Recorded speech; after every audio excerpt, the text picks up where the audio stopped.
கடவுள்கிட்ட சண்டை போடுவோம், எல்லாம் அவரை பிடிச்சி திட்டுவோம், நமக்கு வாய்க்கு வந்தபடிலாம் பேசுவோம் அவரை வந்து. அப்போது ஒரு ஃபீலாக இருக்கும் நிறையா.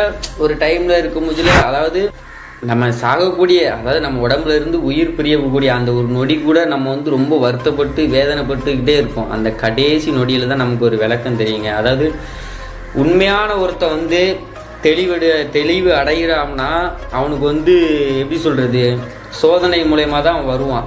ஏன் அந்த சோதனைகள்லாம் அந்த பக்குவத்துக்கு வந்தப்பறம் தான் அவனுக்கு புரியும். ஓகே, அப்போது இவ்வளோ நாள் நம்மக்கிட்ட இருந்தவங்க, நம்ம கூட பழகுனவங்க, சுற்றி இருந்தவங்க எல்லாருமே அப்போ ஒரு சின்ன ஏதோ ஒன்று எக்ஸாம்பிளுக்கு நம்மகிட்ட எதிர்பார்த்துட்டு இருக்காங்க அப்படிங்கிற ஒரு மைண்ட் நிலைக்கு வருவோம்.